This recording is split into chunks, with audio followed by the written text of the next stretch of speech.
My name is Hannah. I am 34 years old. I live in Boston, Massachusetts. I am a mother of two sweet daughters. Their names are Grace and Nora. They are my heart. They are my world. I live for them.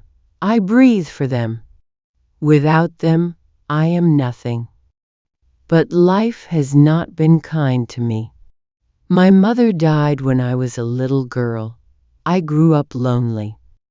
Later, when I became a wife, I thought my life would be happy. But I was wrong. When my youngest daughter was only a baby, my husband left. He walked away.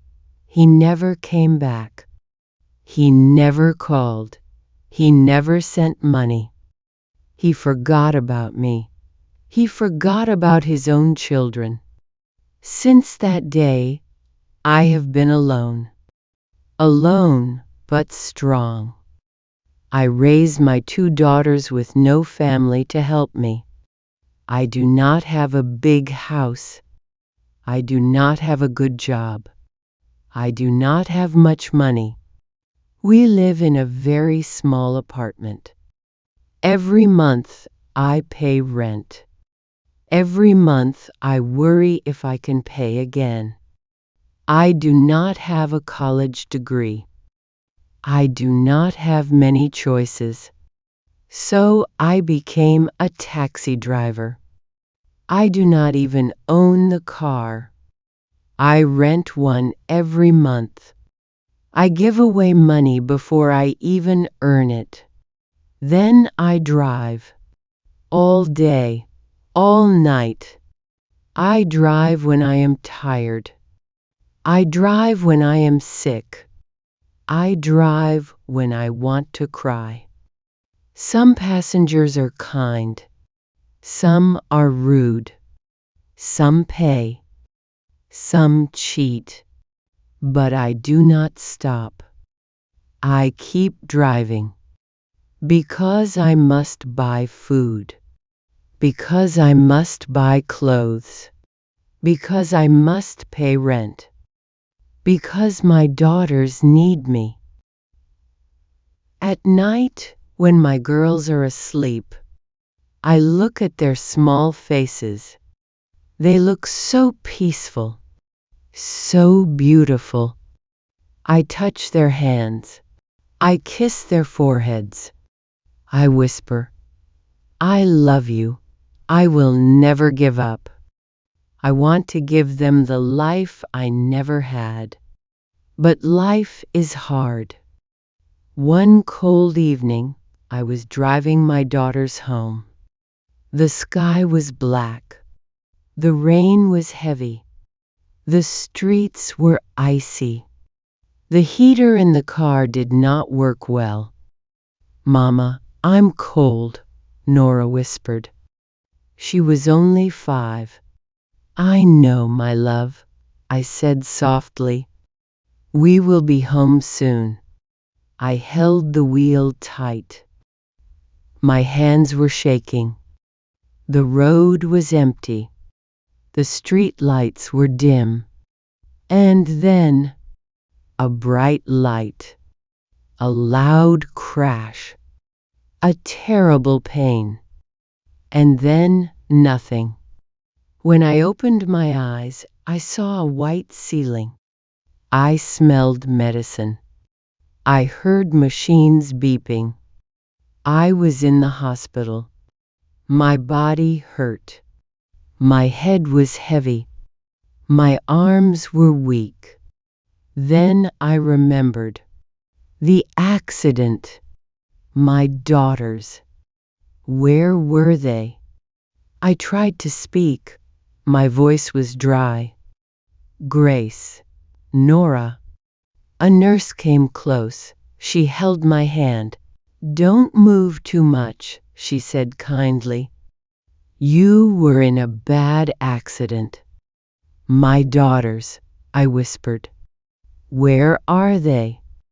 The nurse smiled gently. They are safe. They are here. Tears filled my eyes. A few minutes later, the door opened. Two small figures ran into the room. "Mama!" they cried. They hugged me, kissed me, held me. I cried too. I held them as tightly as I could. The doctor came in. His face was serious. "You have a broken leg," he said. "You need surgery. You need time to heal." Panic filled my heart. But I have to work. I have to pay rent. I have to take care of my daughters. The doctor shook his head. "You need rest." Then I remembered something worse. The car. The rented car was destroyed. The owner wanted $10,000. I had nothing. No money. No hope. I covered my face with my hands and cried. My daughters cried too. The next day, something happened that I never expected. My story spread on the internet. People read about me.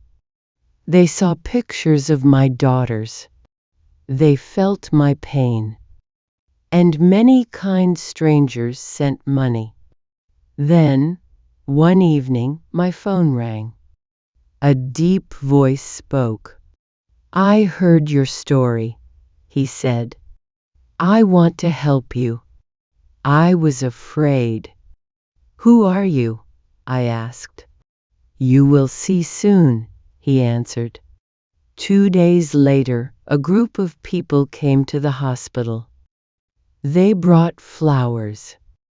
They brought warm clothes for my daughters. Then a young man walked in. He had kind eyes. He smiled at me. He sat next to me. "You don't know me," he said. "But I know you." "Why do you want to help me?" I asked, confused. He smiled gently. "Because I can." I cried. I had no words. Days later, something unbelievable happened. The young man and his team paid all my hospital bills. I didn't have to worry anymore. But that was not all. One afternoon, they took me and my daughters to a new place. It was a big, beautiful house. "This is for you," they said. I stared at them. "For me?" "Yes, for you and your daughters." I fell to my knees. I cried and cried. My daughters cried too. We hugged each other. "Is this real?" I whispered. "Yes," they said.